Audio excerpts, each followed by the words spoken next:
Government of Jammu and Kashmir Social Welfare Department, Civil Secretariat, Jammu and Kashmir. Implementations of the Jammu and Kashmir Integrated Social Security Schemes Rules 2022.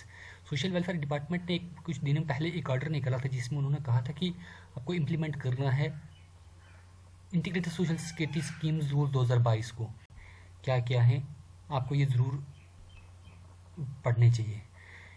क्या है ये rules? Government of union territory of Jammu and Kashmir integrated social security scheme rule 2022। कुछ चीज़ें मैंने यहाँ पे highlight करके रखी हैं, यही चीज़ें आपके सामने हैं। पहली चीज़ है extent of assistance, the amount of pensions for each category shall continue to be Rs 1000 per month unless revised by social welfare department of due approval by competent authority. इन्होंने कहा है कि हर पेंशन होल्डर के लिए 1000 रुपये pension जारी रहेगी, लेकिन सोशल वेलफेयर डिपार्टमेंट की डिक्लेरेशन या उसकी अथॉरिटी के बाद, वो अथॉरिटी क्या है जो आपको डॉक्यूमेंट्स ऑनलाइन करने के लिए बोले हैं, वो है ये अथॉरिटी के बारे में उन्होंने साफ कहा है कि 1000 रुपये जारी रहेगी, लेकिन आपको कुछ डॉक्यूमेंट्स ऑनलाइन करने हैं जिनको वो वेरीफाई करेगा। वेरीफाई करने के बाद आपको ये पेंशन जारी रहेगी। उसके बाद दूसरी चीज़ है applications for grant of pensions under integrated social security scheme shall be submitted online along with all necessary documents as per Annexures A appended to these rules to Tehsil Social Welfare Officer, who shall verify the same within 15 days and recommend to District Social Welfare Officer or revert to the applicant in case of deficiency। इसमें क्या कहा है? Integrated social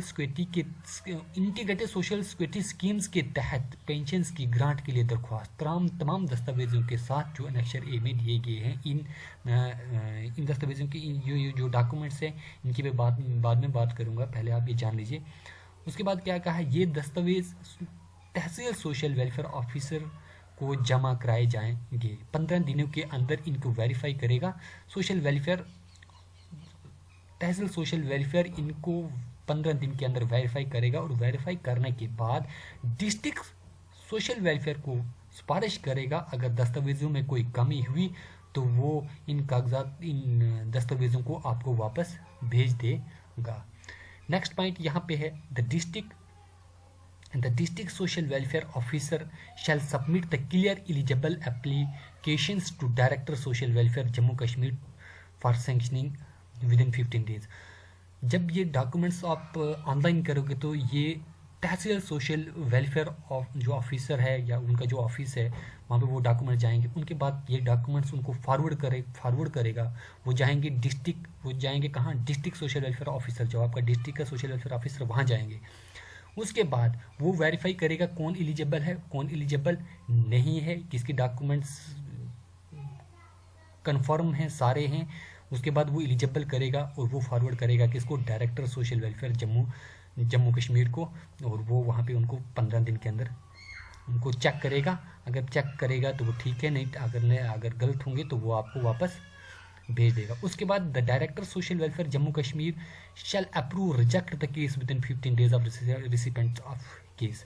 उसके बाद क्या करेगा? The director social welfare Jammu and Kashmir इसको approve भी कर सकता है, रिजेक्ट भी कर सकता है। वो एज पर आपके जो डॉक्यूमेंट्स अपलोड करोगे उन डॉक्यूमेंट्स को वो देखेगा। अगर वो एलिजिबल हैं तो वो आपको 15 दिन में आपको पेंशन्स जारी करने के लिए सिफारिश करेगा, या अगर वो डॉक्यूमेंट्स कुछ खराब हैं तो उनको आपको वापस भेजेगा। उसके बाद नेक्स्ट पॉइंट है यहाँ पे the pensioners shall upload the life certificate on annual basis in the month of January. हर एक पेंशन होल्डर को हर साल, अगले साल या हर साल के जनवरी के महीने में अपनी लाइफ सर्टिफिकेट अपलोड करनी है। उसमें वो लाइफ सर्टिफिकेट अपलोड करनी है, वो जिंदा है या मरा है। ये उन्होंने इन जो रूल्स हैं इन रूल्स में अच्छी तरह लिखा गया है। उसके बाद the widow pensioner shall upload that unmarried certificate duly signed by a gazetted officer after every 3 year.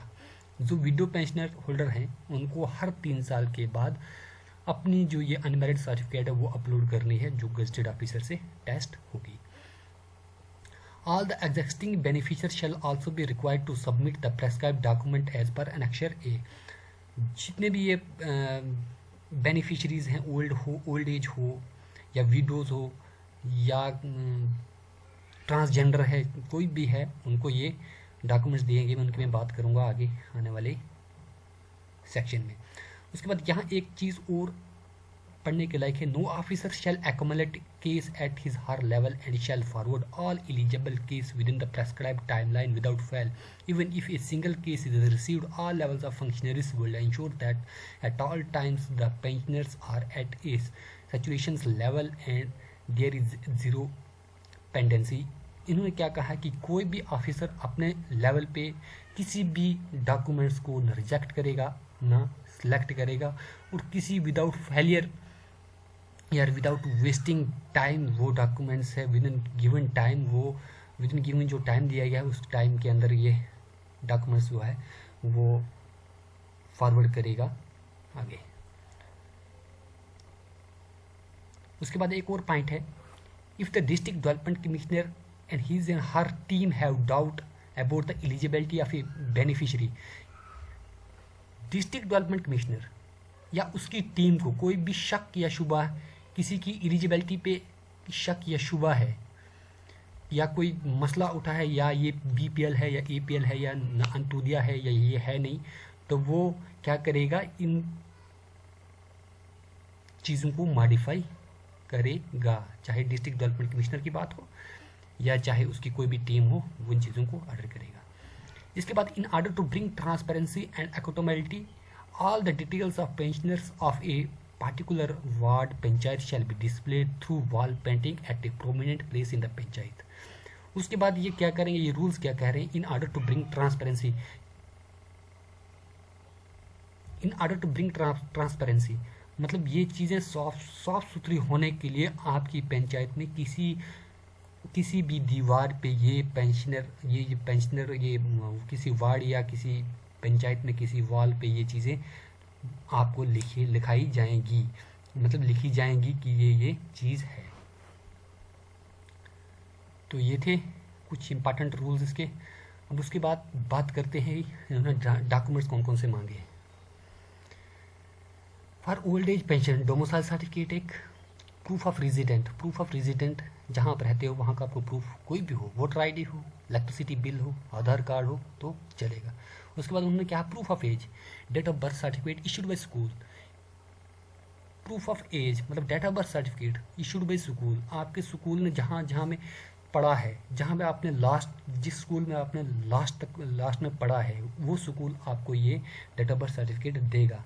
अगर स्कूल में नहीं पढ़ा है तो उसके बाद क्या करेगा, म्यूनसिपैलिटी अथॉरिटी आपको अथॉरिटी ये चीज़ देगी, आपकी डेट ऑफ बर्थ सर्टिफिकेट याद देगा, एसएचओ याद देगा, आपका मेडिकल बोर्ड। उसके बाद दो चीज़ें और हैं, AAY PHH राशन कार्ड, इसमें जो APL है वो APL मेंशंस नहीं किया गया है, इसमें खाली दो चीज़ें हैं, अंत्योदय अन्ना योजना और प्रियॉरिटी हाउस मींस BPL और अंत्योदय, ये दो चीज़ें आपके पास होनी चाहिए। उसके पास आधार कार्ड, उसके बाद first page of bank passbook for bank account which is Aadhaar linked, जो आधार लिंक्ड हो उस पासबुक का जो फर्स्ट वाला पेज है वो आपको अपलोड करना है स्कैन करके। उसके बाद affidavit duly attested bye judicial magistrate first class, लेकिन ये जो affidavit duly attested bye judicial magistrate है इसको बाद में कोरिजेंडम किया गया है, इसको बाद में कोरिजेंडम किया गया, इसको मैं हाईलाइट करूँगा,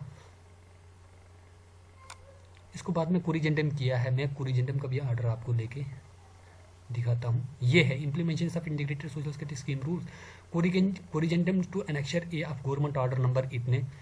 उन्होंने क्या क्या है, judicial magistrate first class, executive magistrate और judicial magistrate first class, instead of उसकी जगह जुडिशियल मैजिस्ट्रेट मतलब मीन्स आपका तहसीलदार भी उस चीज़ को वेरीफाई, उस जो एफिडेविट है उस एफिडेविट को बनाएगा। आपको ज़रूरी नहीं है कि आप कहीं कोर्ट के चक्कर काटो या वहाँ पे एफिडेविट लिखो, ये सिंपली हाँ आप अपने उधर भी ले सकते हो।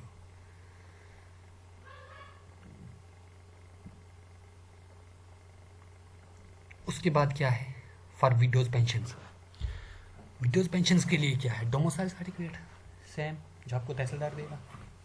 आप ऑनलाइन भी बना सकते हो, डिजिटल दौर है, आप ऑनलाइन भी बना सकते हो। प्रूफ ऑफ रेजिडेंट आपके पास कोई भी वोटर कार्ड या इलेक्ट्रिसिटी बिल या आधार कार्ड है तो चलेगा। Proof of age, date of birth certificate issued वही स्कूल इशू करेगा, या तो म्यूनसिपल अथॉरिटी इशू करेगी, या SHO इशू करेगा, या मेडिकल बोर्ड इशू करेगा। फिर death certificate of the husband की डेथ सर्टिफिकेट, अगर विडो है तो हस्बैंड की डेथ सर्टिफिकेट वो भी अपलोड करनी है। Legal evidence of divorce in case of divorce and affidavit duly attested by judicial magistrate. आपके पास एक लीगल डॉक्यूमेंट्स होना ज़रूरी है जिस पे आपके पति ने जो आपको डाइवोर्स दिया है वो मैजिस्ट्रेट से अटेस्टेड हो, ये इन्होंने मांगा है। Non remarriage certificate by any gazetted officer, ये भी देखा है इन्होंने। अगर आपने दूसरी शादी नहीं की है तो वो भी गजेटेड ऑफिसर आपको लिख के देगा आपकी दूसरी शादी नहीं हुई है। उसके बाद क्या है, अंत्योदय अन्न योजना, वही प्रायोरिटी हाउस होल्ड, दो ही चीज़ें इसमें मेंशन है। उसके बाद है आधार कार्ड, उस पर है first page of bank passbook for bank account which is Aadhaar linked. आपका पासबुक का पहला वाला पेज, उसका आपका अकाउंट जो आधार से लिंक है वही आपको देना है। उसके बाद एफिडेविट आपको देना है, एफिडेविट भी वही आपका जो तहसीलदार है वो अटेस्टेड करेगा। उसके बाद फॉर डिसेबिलिटी पर्सन वही domicile, proof of resident, voter card, electricity bill, Aadhaar card, disability certificate 40% or above. अगर आप डिसेबल हो, आप 40% डिसेबल होना ज़रूरी है, चाहे आप फिजिकली हों चाहे आप मेंटली हों, वो आपको ज़रूरी है। यहाँ पे दिया है नॉन प्रायोरिटी हाउस होल्ड, यहाँ में APL, BPL, अंत्योदय तीनों चीज़ें दी गई हैं। फिर first page of bank passbook, वही जो आधार के साथ लिंक है। उसके बाद एक एफिडेविट आपको तहसीलदार से बना के भेजना है।